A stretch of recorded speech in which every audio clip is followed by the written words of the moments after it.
పాస్టర్లు, ఎదవమండా కొడుకులు, నకిలీ పాస్టర్ల భోగోతాలు చెప్తానన్నాను కదా! ఇప్పుడు భారతదేశంలో అతిపెద్ద సమస్య ఏంటంటే మత మార్పిడి. సో, ఈ మత మార్పిడికి ఎందుకు స్కామ్ అని అంటున్నానంటే, ఇక్కడ చాలా పెద్ద కుట్ర ఉంది. ఇది ఒక జాగ్రత్తగా వినండి. ఈ పాస్టర్లు ఎవరైతే ఉన్నారో వీళ్ళు ముందు డబ్బులిస్తున్నారు. డబ్బులిచ్చి అమాయక ప్రజల్ని బ్రెయిన్ వాష్‌లు చేసి ఇదో పెద్ద వ్యాపారం అనమాట. వీళ్ళు 5,000, 10,000 రేషన్ అన్నీ ఇచ్చి మతం మార్చి తర్వాత వాళ్ళకి ఈ బ్రెయిన్ వాష్ చేసి దశమ భాగం. అంటే నువ్వు సంపాదించిన సంపాదనలో 10% మీరు మీరు విన్నారు. ప్రతి పాస్టరు చెప్పేది చర్చ్‌లో అదే. దశమ భాగం, దశమ భాగం. వీళ్ళు పని చేయరు. పాస్టర్లు పని చేయరు. యేసు ప్రభు గురించి గాని, బైబిల్ గురించి గాని, ప్రపంచములో దేశములో ఉన్న క్రైస్తవ్యం గురించి మతోన్మాదులు అనబడిన వారు, మత ఛాందసవాదులు ఎవరైతే బైబిల్ మీద, క్రైస్తవ్యం మీద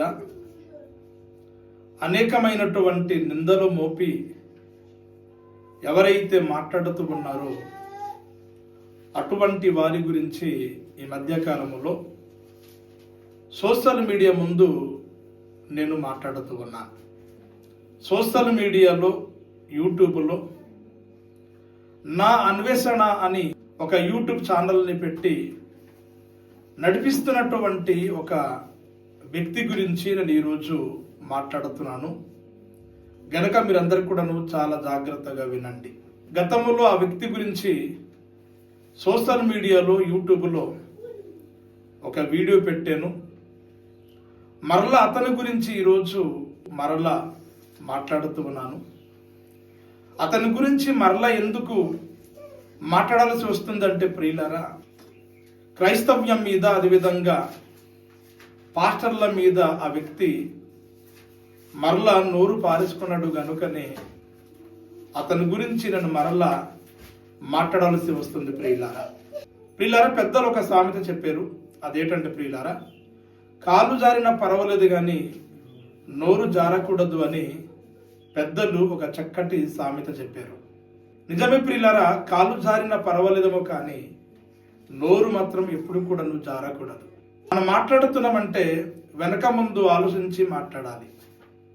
మనము ఎవరితో మాట్లాడుతున్నామో, ఎవరి గురించి మాట్లాడుతున్నామో, ఎందుకు మాట్లాడాలి, మనము వెనక ముందు ఆలోచించి నిదానించి మాట్లాడితే మంచిది. మాటలు ఉన్నాయి కదా అని మాట్లాడితే, నోరు ఉంది కదా అని మాట్లాడితే ఎవరు కూడా వినే పరిస్థితులు లేరు అని ప్రియులరా అన్వేషణ గారు తెలుసుకోవాల్సిన అవసరత ఉంది. ప్రియమైనటువంటి దేవుని వల్లరా, క్రైస్తవ్యం మీద, సేవకుల మీద అతడు ఎటువంటి నింద మోపి మాట్లాడాడంటే ప్రియులరా, ఈరోజు సేవకుల ద్వారా, దేశంలో ఉన్నటువంటి పాస్టర్ల ద్వారా మత మార్పిడులు ఎక్కువగా జరిగిపోతున్నాయట. మత మార్పిడులు దేశంలో ఎక్కువగా జరుగుతున్నాయట. దాని వలన దేశమంతా చెడిపోతుంది, దేశమంతా పాడైపోతుంది అని తాను ప్రియులరా ఒక రకమైనటువంటి వ్యాఖ్యలు చేయడం అనేటువంటి జరిగింది ప్రియులారా. అతడు చెప్పినటువంటి మాటలటండి ప్రియులారా, మత మార్పిడి కోసము పాస్టర్లు అట 5,000 మొదలుకొని 10,000 ఇచ్చి అమాయకులైనటువంటి వారిని మత మార్పిడులు చేస్తున్నారని తాను వ్యాఖ్యలు చేయడం జరిగింది. అంతేకాకుండా ప్రియులరా, రేషన్లు ఇచ్చి అనేక మందిని మత మార్పిడులు చేస్తూ ఉన్నారు అని తాను చెప్పడం జరిగింది ప్రియులారా.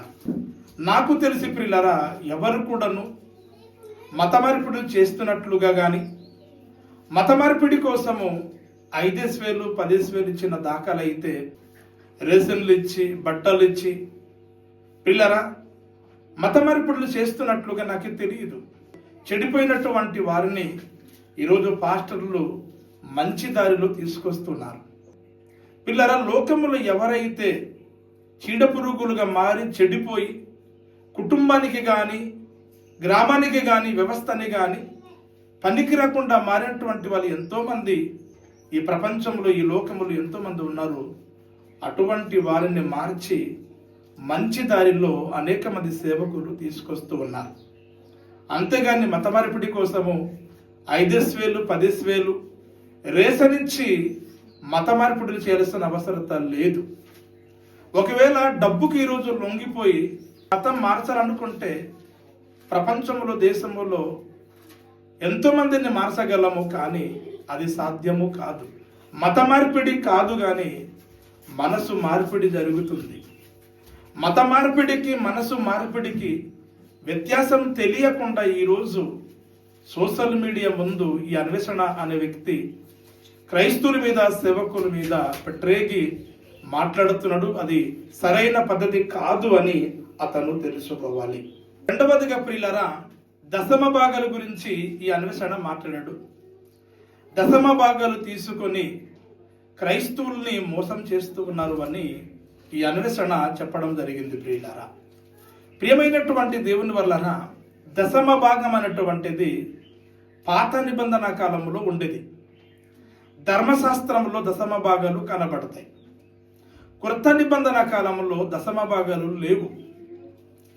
కొత్త నిబంధన ప్రకారంగా చూస్తే దశమ భాగాల కంటే ఎక్కువగా దేవునికి ఇవ్వాలి అని దేవుని యొక్క లేఖనాలు సెలవిస్తూ ఉన్నాయి.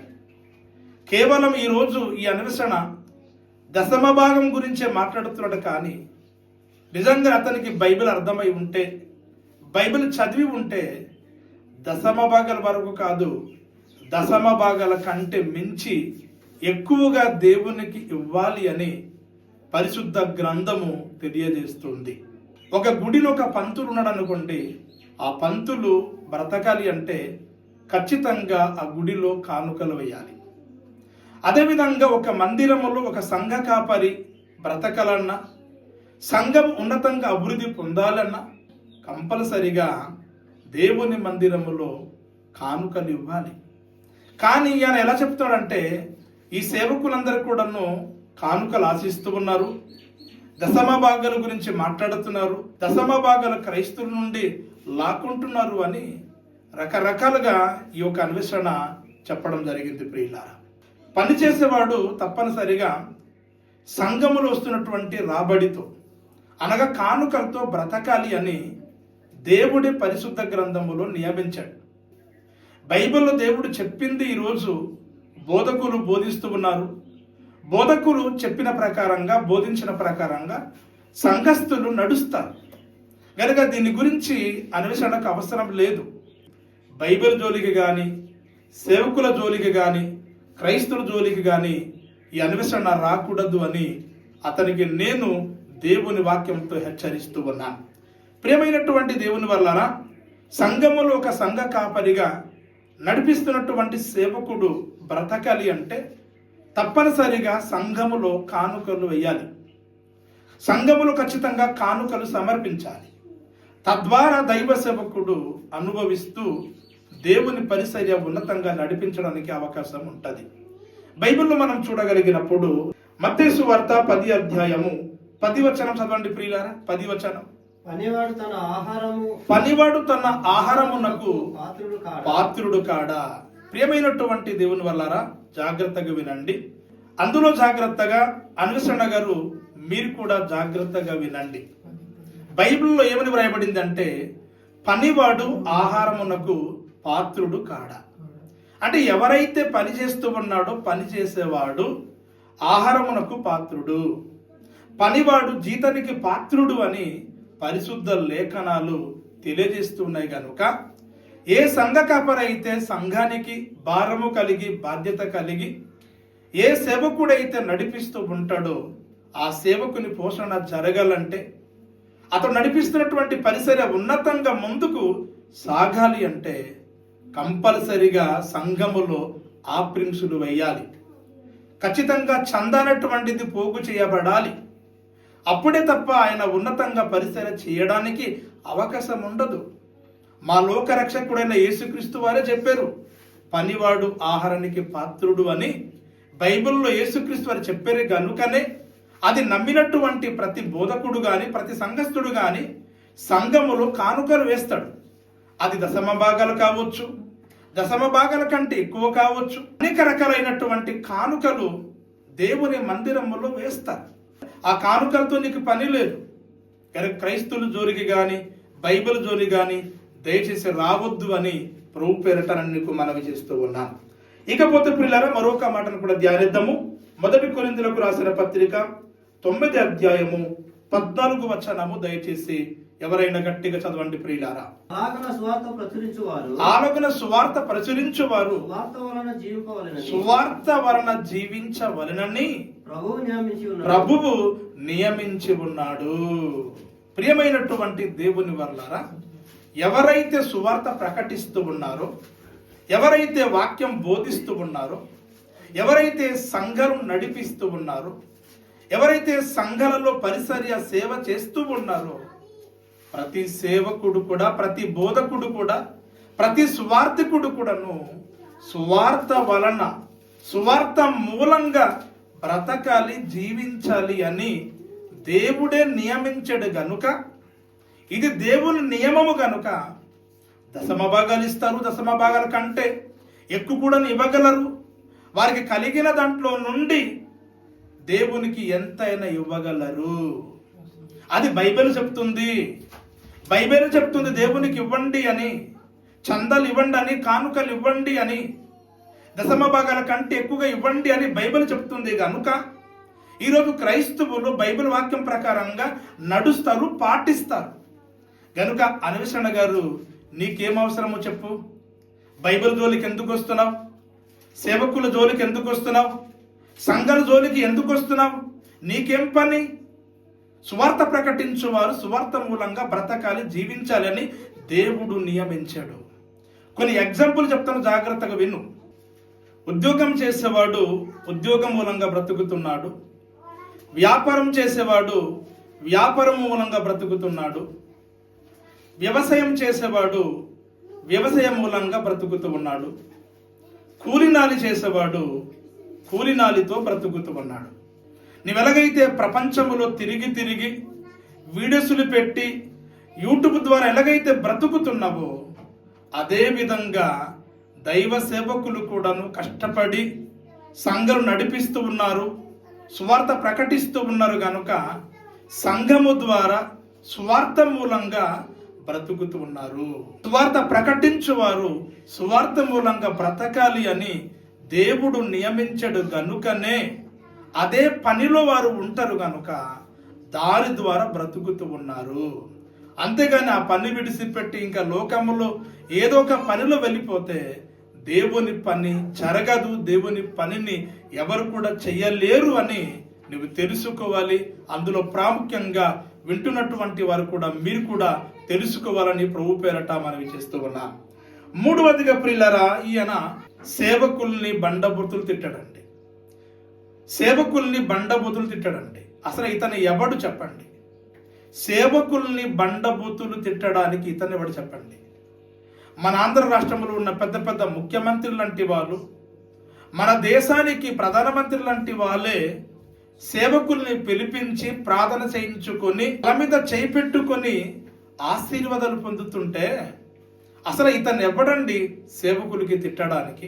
ప్రియమైనటువంటి దేవుని వాళ్ళారా, బైబిల్లో ఒక మాట వ్రాయబడింది. అదేంటంటే ప్రియులారా, హృదయములో నిండిన దాన్ని బట్టే నోరు మాటలాడును. హృదయములో నిండిన దాన్ని బట్టే నోరు మాటలాడును. నీ హృదయములు ఏమైతే నింపుకున్నావో నోటి నుండి బూతు మాటలు మాట్లాడావు. కుళ్ళు గాని, కల్మషం గాని, కక్ష గాని, ఇవన్నీ కూడా మన హృదయములో నిండి ఉంటేనే మన ఒక నోటి నుండి మనము మాట్లాడతాం.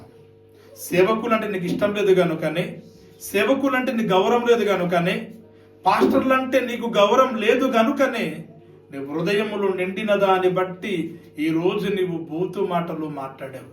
అయితే బైబిల్ ఏమని చెప్తుందో జాగ్రత్తగా విను.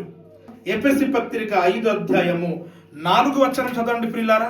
4వ వచనం, కృతజ్ఞత వచనమే మీరు ఉచ్చరించవలెను గాని మీరు బూతులైనను పోకిరి మాటలైనను సరసక్తులైనను ఉచ్చరింపకూడదు. ప్రియమైనటువంటి దేవుని వల్లారా, ఇది మనకు తగదు. ఇవి మనం విసర్జించుకోవాలట. ఇవి మనకు తగవు. వీటిని మనము విసర్జించుకోవాలి అని పరిశుద్ధ లేఖనాలు సెలవిస్తూ ఉన్నాయి. మనం ఎప్పుడు కూడాను కృతజ్ఞత వచనమే పలకాలి. ఆశీర్వాదకరమైనటువంటి మాటలు మాట్లాడాలి. దీవెనకరమైన మాటలు మాట్లాడాలి. మన నోటి నుండి బూతు మాటలు మాట్లాడకూడదు. ఒక సేవకుల్ని పట్టి ఈరోజు నీవు బూతు మాటలు మాట్లాడేవంటే నీ హృదయముల్లో నిండిన దాన్ని బట్టి మాట్లాడేవు. నువ్వు ఎంత మతోన్మాదో దీన్ని బట్టి అర్థమవుతుంది. క్రైస్తవులకి సేవకులకి నీవెంత శత్రువుగా మారిపోయావో ఈ మాటల్ని బట్టి అర్థమైపోతుంది. నా దగ్గర బైబిల్ ఉంది, బైబిల్ పట్టుకొని తిరుగుతున్నాను, బైబిల్ అంటే నాకు మంచి గౌరవం అంటున్నావు కదా. ఇదిగో నీవు పట్టుకున్న బైబిలే. ఏ బైబిల్ పట్టుకొని తిరుగుతున్నావో ఆ బైబిల్ వాక్యం తొంగి చదువు, నీకు అర్థమవుతుంది. బూతు మాటలు మనం మాట్లాడకూడదు, బూతు మాటలు మనం ఉచ్చరించకూడదు అని బైబిల్ చెప్తుంది. కనుక నీకు నిజంగా బైబిల్ పట్ల ప్రేమ మమకారం ఉంటే బూతు మాటలు ఒక సేవకుడి మీద నీవు మాట్లాడవని నువ్వు తెలుసుకోవాలి. ఇకపోతే ప్రియులారా, సేవకుల గురించి బండబూతులు మాట్లాడి అతను ఏమన్నాడంటే, ప్రియులారా, మేము ఒకరు తిట్టినా, మేము రకరకాలుగా మీ మీద మాట్లాడినా, మీరు సేవకులు గనుక, మీరు చర్చిల్లో పాస్టర్లు గనుక మీరు నోరు మూసుకొని ఉండాలి. ఇంకా తిరిగి మాకేం చెప్పకూడదు, తిరిగి మా మీద వీడియోస్ పెట్టకూడదు, తిరిగి మమ్మల్ని ఖండించకూడదు, తిరిగి మాకు గద్దించకూడదు అన్నట్లుగా ఈ ఒక అన్వేషణ చెప్పడం జరిగింది. అంటే నీకు నోటికి వచ్చినట్లుగా నీవు సేవకుల మీద గౌరవం మర్యాద లేకుండా మాట్లాడితే క్రైస్తవులు అమాయకులు గనుక, సేవకులు అమాయకులు గనుక నువ్వు చెప్పినటువంటి మాటల్ని శిరస్సు వహించి నోరు మూసుకొని ఉండాలన్నమాట. ఎవరు చెప్పారు? నువ్వు అజ్ఞానంగా మాట్లాడుతున్నప్పుడు, అరకొర జ్ఞానంతో మాట్లాడుతున్నప్పుడు ఎవరు కూడా నువ్వు విని ఊరుకోరు. నీ అజ్ఞానాన్ని ఖండిస్తారు, నీ తెలివి తక్కువతనాన్ని గట్టి పెడతారు. గనుక బైబిల్లో ఒక మాట వ్రాయబడింది. 1 పేతురు 2వ అధ్యాయము 15వ వచనం. అన్వేషణ గారు ఒకసారి వినండి, మీ గురించే. బైబిల్లో ఒక మాట వ్రాయబడింది. 1 పేతురు 2వ అధ్యాయము 15వ వచనం చదవండి ప్రియులారా. ఏలయనగా మీరిట్లు యుక్త ప్రవర్తన గలవరై అజ్ఞానముగా మాటలాడు మూర్ఖుల నోరు మూయుట దేవుని చిత్తము. ఎవరైతే అజ్ఞానంగా మాట్లాడుతూ ఉన్నారో, ఎవరైతే నోటికొచ్చినట్లుగా మాట్లాడుతున్నారో, ఎవరైతే నోటికి అదుపు చేయకుండా, ఎవరైతే నోటికొచ్చినట్లుగా మాట్లాడుతూ ఉన్నారో అటువంటి అవివేకులను, అటువంటి అజ్ఞానులకు, అటువంటి మూర్ఖులకు నోరు ముయించుట దేవుని చిత్తము అని పరిశుద్ధ లేఖనాలు తెలియజేస్తూ ఉన్నాయి. నోటికొచ్చినట్లుగా క్రైస్తవుల మీద, సేవకుల మీద మాట్లాడితే నీ మాటలకి భయపడి లొంగిపోయి ఎవరు కూడా నువ్వు ఊరుకోరు. నీ మాట్లాడిన మాటల్ని బట్టి నీ అజ్ఞానాన్ని గడ్డి పెట్టడానికి మాలాంటి సేవకులు, మాలాంటి క్రైస్తవులు ఎందరో ముందుకొస్తారు. నీవు నీ ఒళ్ళుని దగ్గర పెట్టుకొని జాగ్రత్తగా మాట్లాడము నేర్చుకో. నీ పనేదో నువ్వు చేసుకొని బ్రతుకుతున్నావు. ప్రపంచములు యాత్రికుడు అంటున్నావు, ప్రపంచములు తిరిగి యూట్యూబ్లో వీడియోస్ పెట్టుకొని బ్రతుకుతున్నావు కదా, బ్రతికినట్లుగా ఉండు. పాస్టర్ల జోలికి రావద్దు, క్రైస్తవుల జోలికి రావద్దు, సంఘాల జోలికి రావద్దు. నీవు